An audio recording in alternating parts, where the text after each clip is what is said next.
Hey there, long time for Toku rambling. So, time for the Ninninger movies.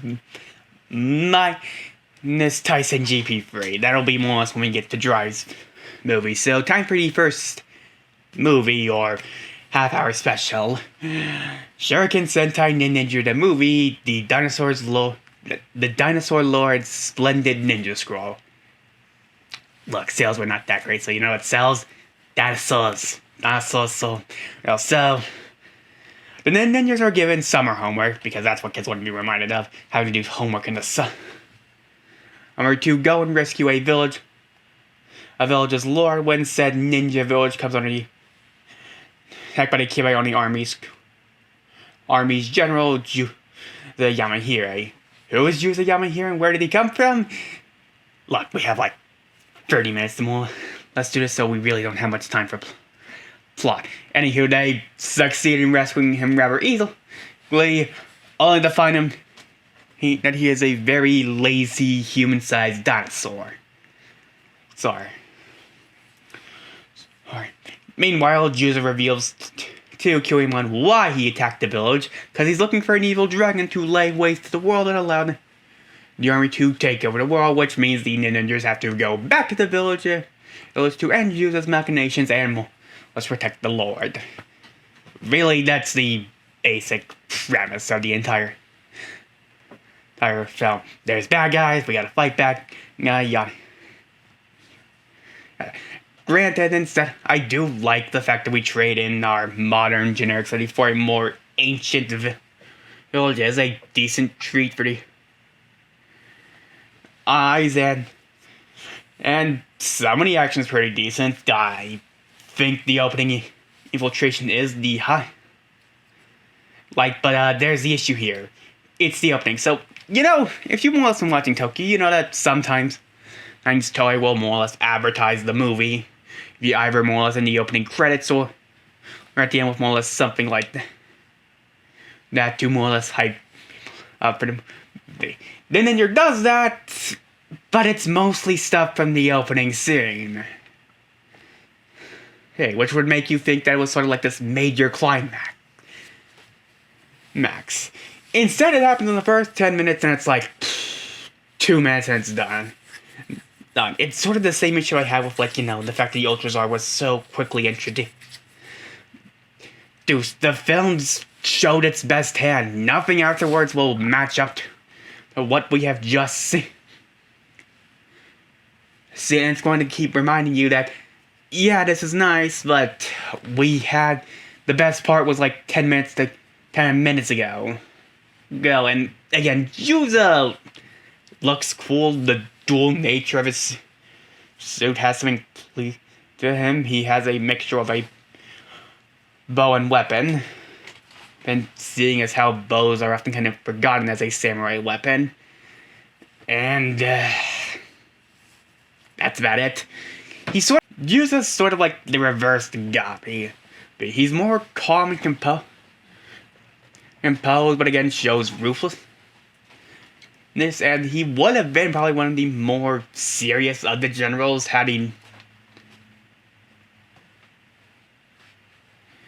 but really the fact that he is a member of the Kiryu when he cores generals barely matters. He could have just been some random rival warlord to Kibayoni, and it would have mattered.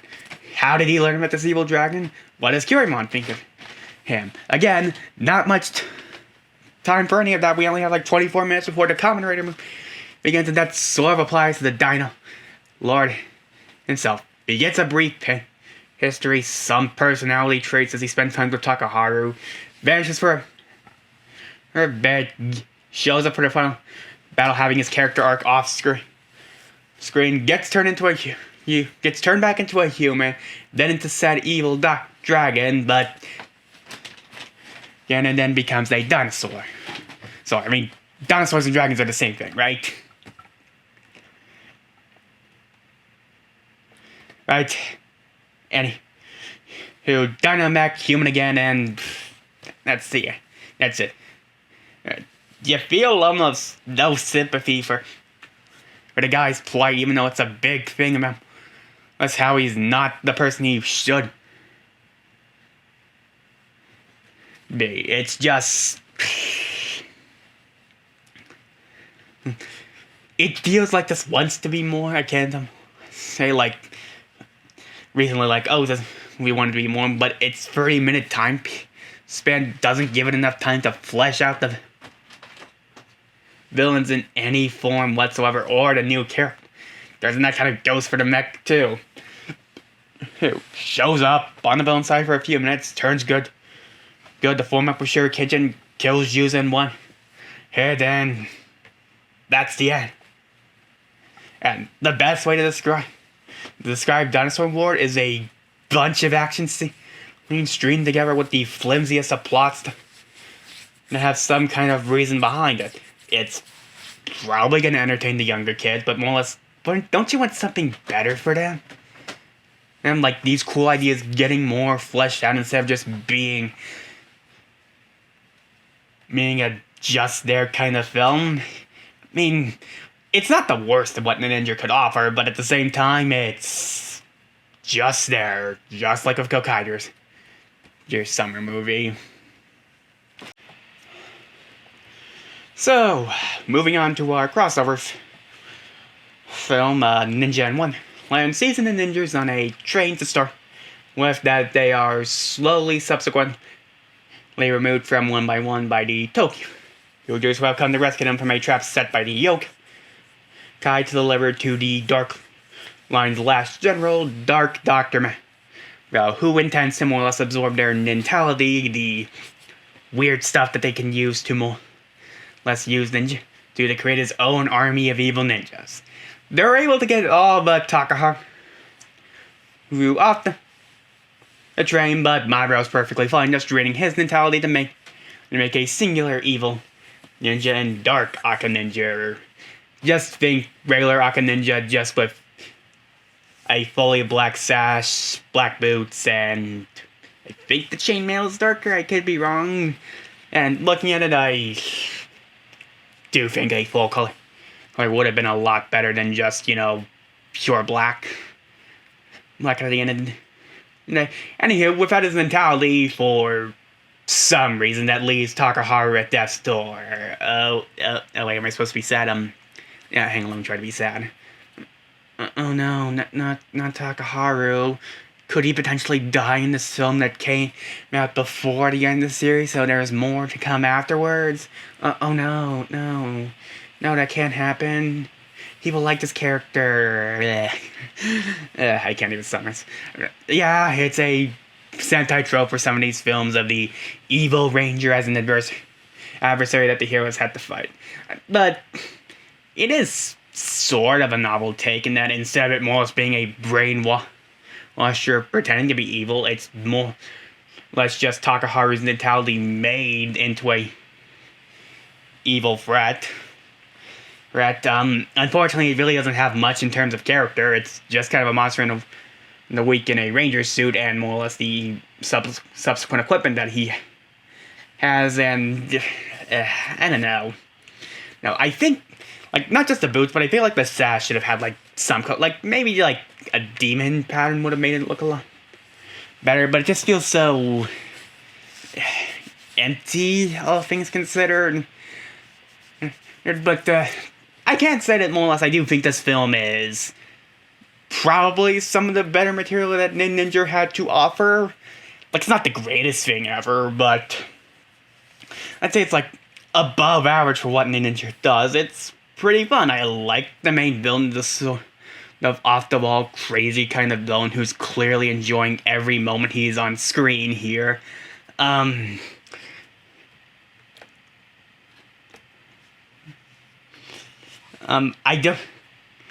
feel like, yes, both Takaharu and Wright get the most focus since they're the only two innately in Ninja Land, and they do get a nice little bonding scene regarding how they are to their teams and why they feel like they need to step up as sort of the big brother of the group, which would have been nice characterization if people liked Takaharu to an extent instead of hating him.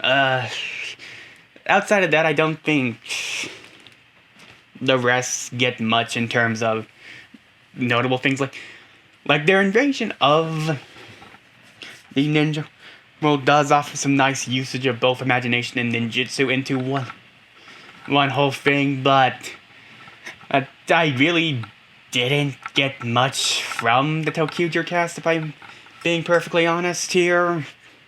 Here, like, Right's the happy-go-lucky leader, Blue, I think's the smart one, Yellow was the serious one, Pink was the one who I remember the most because she really, really went with the whole creativity thing, and Green played with a kendama. That's kind of it. But I do feel both teams have surprisingly well chemistry, considering they're both kind of more lighter, softer kinds of feels, so their tones can better match with one another. Really, the biggest point that one can come from this is more or less the fact that really the side cast for both shows are kind of sidelined to an extension. I think Samuji has the best, because I think his scene when he's trying to keep the rest of the team from going to help Takahara is actually kind of heartwarming and nice. I mean, it's nice that the father is actually trying and caring about his kids instead of, the granddad who just magically shows up because he can't do more or less Deus Ex Machina Takahara back into existence. I don't think anyone in Tokuger's group shows up whatsoever, and Kyoimon just delivers Takahara to Dark Mavro and tries to more attack the city while they're busy with that, and they are intercepted by the sneak peek of the movie, and it's fine. It does the job of what a sneak peek should do, shows off the abilities, there's some funner action, and it is completely disconnected from the movie. It just feels like written here in sneak peek later, but those suits, I don't know, there's just something lazy, underdesigned. This was supposed to be the 40th Sentai, right? This feels like a B or C team rather than pulling out all the stops. Like, the money they had for the suits were probably more or less taken. I know for a fact that Ghost had its budget taken, but did the show after Ninninger had some of its budget taken away to go into Amazon's too? Is there some kind of connection in between the budgets? Surprisingly, this is very simplistic, all things considered. It's only the base powers on display. Josetsu isn't pulled out until the end. Ninja isn't used. I don't even think the Tokugers use their main gimmick, which is more or less transferring powers. Whereas it might be disappointing considering the fact that it doesn't show the teams making the most of everything they have, since these films generally take place near the climax of a current season, and when a team more or less has much of their upgrades. But it's clear that the action in this case was put on the back burner to more focus on the interactions between both teams, and I think it does pay off in how they interact with one. Whereas they show joy in both of their side things. I will give credit that I do think this probably has the best mech fight in the entirety of Ninninger, and that nighttime end scene, which literally has all of the main mechas coming out the fight. Even the Dino Zord this was used in the summer movie actually shows up to help her. Which I feel was a nice usage of everything they've had at this point. Right, anything else I can mention? This is mostly some good popcorn fun. It's definitely not as good as Gokaiger vs. Gosei, but I feel it is a fun and mostly enjoyable ride. Just don't watch this unless you have watched through Tokuger. It kind of spoils that show's end twist, so unless you want to be spoiled on that, you probably should watch Tokuger first than this. Let's just be careful when you're reading up stuff. And this leaves us with one more film. The return epilogue film comeback. Shuriken Sentai Ninninger, Nin Girls vs. Boys, Final War. So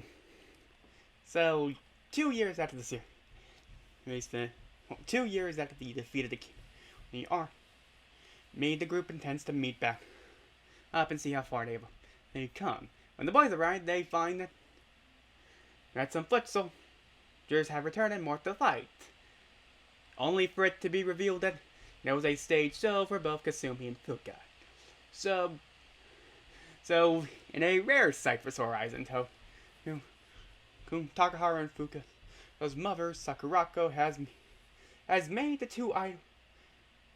two into idol ninjas, the Nin Girls, and wanting to protect their brand, she had trademarked the family Igasaki sale and Last Ninja titles, has the two teams compete with the male Ninjas equipment on the line. Unfortunately, this nice-old family competition is soon interrupted by Arake, who, seeing a chance for revival and greatly weakening her threats, begins to tamper with the games in favor of the Nin Girls in order to more or less splinter them. Oh yeah, and to sort of even things out, Tsumugi joins because, well, you don't want to anger the wife, and a mysterious new girl is recruited that Kinji more or less feels is sort of familiar. Who could this unique, mysterious girl be? It's Kiyoimon. Okay, it's not technically Kiyoimon. Rather, it's Kiyoimon possessing some. Granted, it's not really hidden well, since she has a green or Mido ninja shuriken, which one got at the end of the film after he was redeemed, which I do feel is a nice continuation of where the main series left off, rather than more or less giving us a one-off character that will never receive acknowledgement. Looking at you, Gone Garden. But the girl that he does kind of possess is sort of just handway. It's never explained how she came to possess her whatsoever, and she's just kind of there. Like, you think for the first female Green Ranger in Sentai, there would have been a bit more build-up. I mean, it's a one-off, but still, that would have been nice, and it's nice that more or less we get a natural addition in Sakura. I do really like the mother. I feel like her addition is very natural, all things considered. She fits right in with the main family of, like, ninja nuts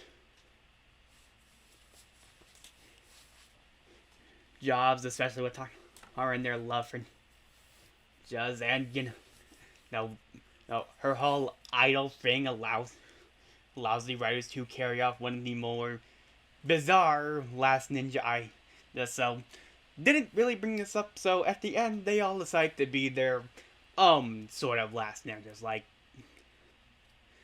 Last Ninja of Magic, Last Ninja of Science, Last Ninja of Idols is what more or less Fuka set on, and this allows what I think was one of the stronger aspects about Ninja to come to the forefront. The female here. Rose, especially Fuka. I mean, she wasn't the worst part of the show, but she was easily kind of the most forgettable. And I cannot think for the life of me of a sole-focused episode. So she has the competition aspect of the show allows all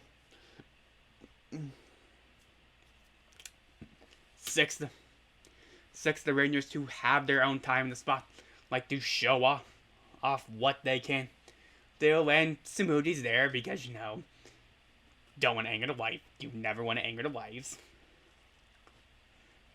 Wives then gives them all a chance to step out. And heck, when she learns that her own match was fixed against And you can see just how distraught she is about. Plus the fact that she technically didn't win. And yes, the girls do end up winning, but the boys quickly realize that something was off and immediately go back instead of more or less sulking for too long, which I do like. And you know, the fantastic does really shine here in how everyone will less comfort her and more or less knowing that she is as good as she claims she is. Like, Ninninger has its faults. I am not going to deny that, but you know, the film itself does make the most of the elements that it has on off.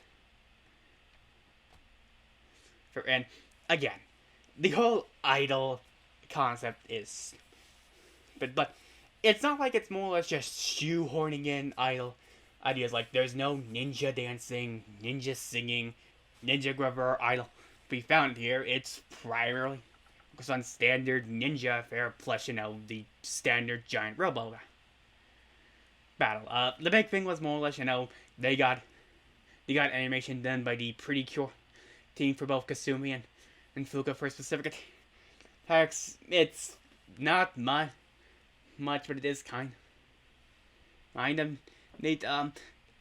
This is probably a lot asking, but it is kind of disappointing that they don't give any kind of commentary about, you know, the lifestyle of what an idol is and the psychological effects. You know, the criticism of idol work, or how, you know, we'll all one day be enslaved by our overlords of celebrity.